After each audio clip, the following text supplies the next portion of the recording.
Cinema está aqui com o André Matos, que acabou de fazer um grande show no Towers Rock. Então, André, como que é a recepção do público do Sul para você? Isso é histórico, né? Assim, sempre foi, desde a primeira vez que eu tive a oportunidade de tocar no Sul, ainda nos tempos do Angra, né? Sempre foram momentos especiais, assim.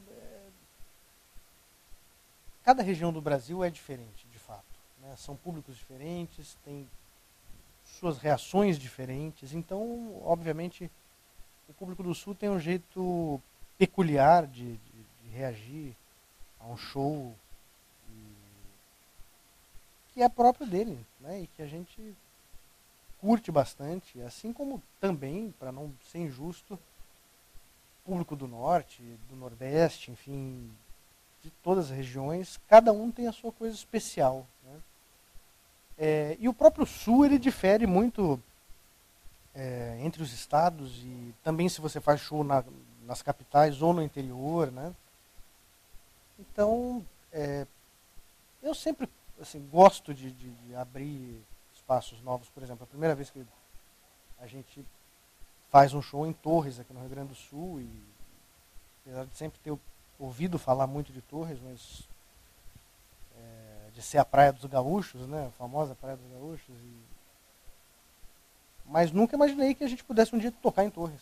Quer dizer, é uma coisa que não era muito cogitável até um tempo atrás, e agora se tornou real. Então, o que eu acho importante disso tudo, no final das contas, é que você abre espaços, você abre novos caminhos e deixa uma porta aberta para poder retornar, né? E resgatar um álbum como Angels Cry, agora dando continuidade na turnê, chegando a 21 anos, como é que é para você pegar aquelas músicas de antigamente e executá-las com um público tão caloroso? Então, esse tipo de turnê comemorativa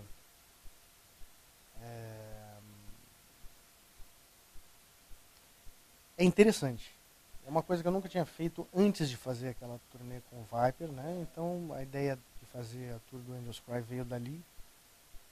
E essa experiência de você trazer um disco que é marcante na vida de muita gente, ao vivo, realmente é um momento especial. Porque é um momento que não vai se repetir.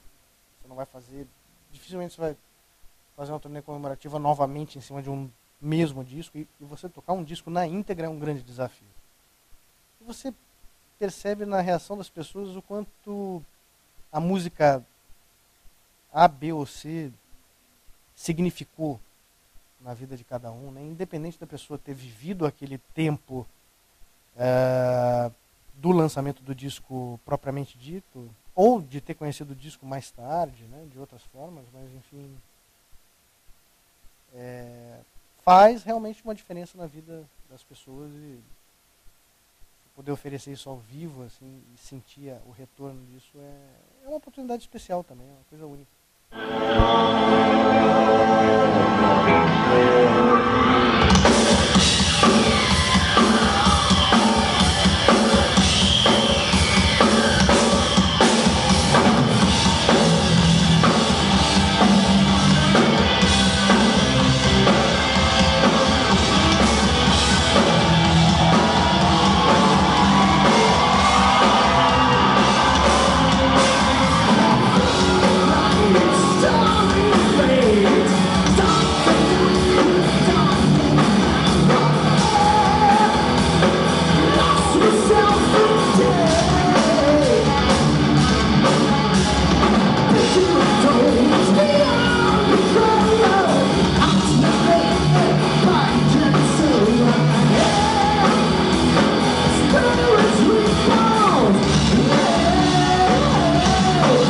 Para manter o tom original das músicas, resgatar as músicas antigamente, você mantém ainda o álbum no seu tom original.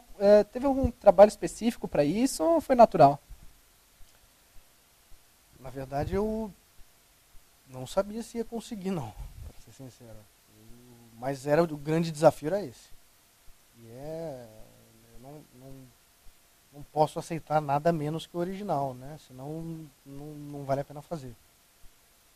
Então, para mim, foi desafio técnico, digamos assim, 20 anos depois, você manter, não apenas o tom, mas eu digo a interpretação mesmo, né? Da mesma forma. E ao vivo, o que acontece é o seguinte, mesmo naquela época, quando a gente lançou o Angels Cry, por exemplo, o disco nunca foi tocado ao vivo, na sua íntegra. A gente não havia músicas do disco que nós não chegamos a, nunca chegamos a executar, na época com o Angra, por exemplo. Então, é a primeira vez que muitas músicas estão sendo até realmente executadas em cima do palco. Na sequência original e na sua íntegra, né? Então, é um grande desafio técnico. Mas que eu estou muito contente no sentido de que depois de vários shows que você vai fazendo, vai ficando cada vez melhor. E parece que é uma coisa de condicionamento mesmo. Assim, é quase uma coisa atlética, né? Como se você, cada dia que você pratica mais esse esporte, porque é quase isso, né?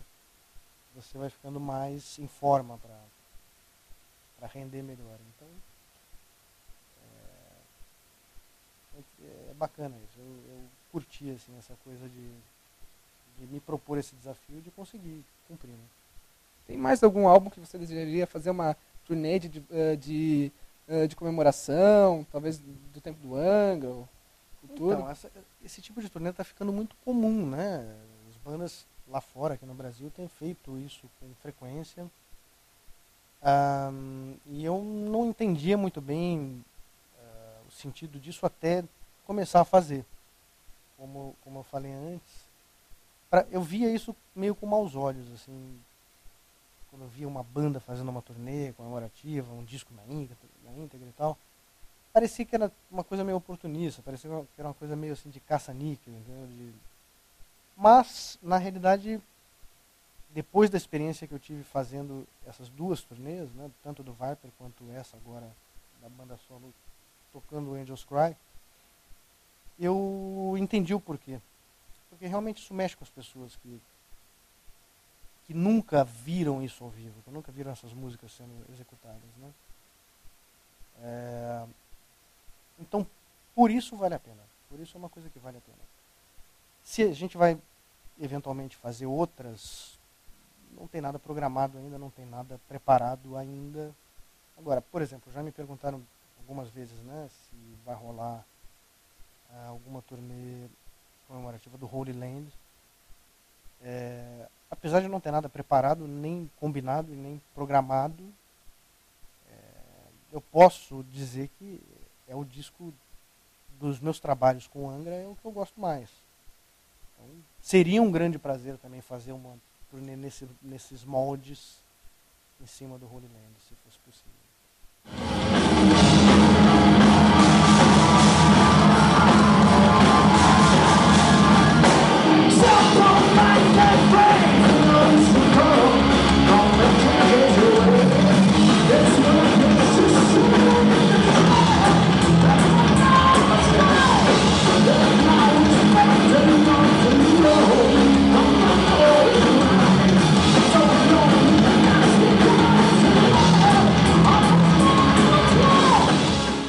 E você que divide sua vida entre Europa, Brasil, deixa a família lá, qual os maiores contrastes que você vê entre o mercado do rock do cenário europeu para o brasileiro? Eu acho que o cenário brasileiro é mais aberto. Assim, tem mais o que se explorar no Brasil, enquanto que a Europa, se por um lado é mais solidificado, existe um circuito já sólido,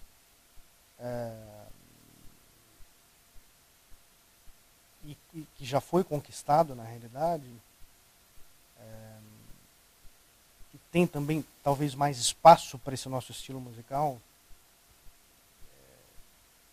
existem mais lugares para tocar, os lugares oferecem condições técnicas muito boas, né, para você fazer uma turnê extensa pela Europa.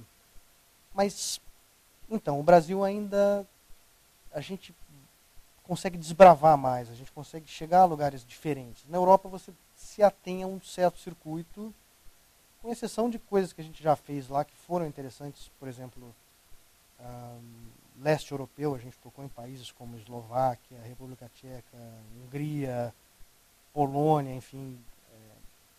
Aí realmente foi interessante, foi uma coisa de desbravar, de conquistar um mercado novo, um público novo, que estava mais ali sedento por ver uma coisa diferente, né?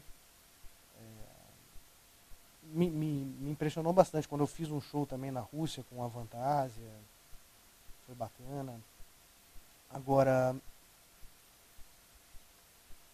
acho que o Brasil e a América Latina, a América do Sul como um todo, ainda tem muita coisa para se fazer, tem muita coisa para se descobrir. Então, eu, por mim, assim, eu vivo na Europa uma boa parte do tempo, em função da minha família que está lá agora, mas em termos de trabalho eu acho mais desafiador, na realidade, fazer aqui. Não só no Brasil, como nos países vizinhos, né? Na Europa a gente já fez muito, a gente já foi muitas vezes e, na verdade, você acaba repetindo muito um mesmo circuito, não tem muito o que inventar ali, né? Mas aqui eu acho que a gente meio que tem uma missão, assim, de desbravar novos caminhos, de abrir novos caminhos, não só para nós, como para aqueles que vierem depois. E aproveitando o nicho do site, música e cinema, queremos saber o que o André Matos gosta de ver no cinema, seus filmes favoritos, gêneros, o que você gosta de assistir? Então, eu adoro cinema. Né? Gosto muito de cinema europeu. E atualmente, realmente, o cinema europeu é das únicas coisas que prestam em termos de cinema, infelizmente, porque o cinema americano cada vez mais está ficando mais aquelas mega produções de Hollywood banais, e desculpem dizer isso, mas enfim, é a minha opinião. Que pode ser divertido também, não tem nenhum problema você gostar de Velozes e Furiosos, entendeu? Agora,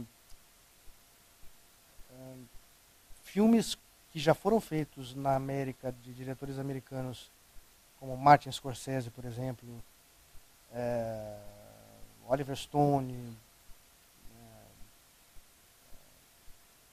Coppola, enfim, você vê menos, né? Você vê cada vez menos acontecendo. Então, parece que eles não têm muito mercado mais. Então, eu gosto muito de Stanley Kubrick, eu gosto muito de cinema europeu em geral, assim, tipo, um dos meus diretores favoritos é o Lars von Trier. Todos esses filmes malucos que ele produziu recentemente são um dos meus filmes favoritos também. E, sei lá, Wim Wenders, vários diretores alemães interessantes que existem. Gosto muito do cinema nórdico, né, do cinema lá de cima da Escandinávia também. Tem grandes filmes, mais despretensiosos, com produções menores, mas com ideias muito legais. Né? E eu enxergo o cinema assim, no Brasil, por exemplo, também um pouco nessa pegada do que acontece nos Estados Unidos hoje em dia. É uma pena que haja mais espaço no Brasil para comédias do que para cinema sério. Né? Apesar de que, através de projetos culturais e tal, está havendo um renascimento do cinema brasileiro de qualidade. Né?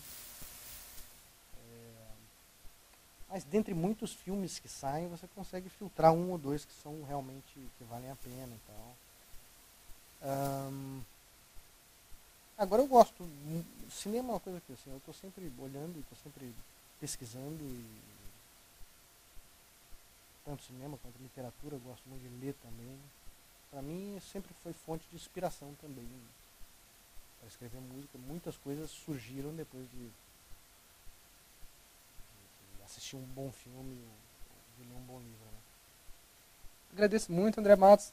O André é um cara fantástico, vai viajar daqui 2 horas, está cedendo o seu tempo para dar uma entrevista para nós. É muito gratificante esse tratamento de artista, uma lenda. Eu agradeço muito a oportunidade e peço para você deixar um recado para os nossos leitores.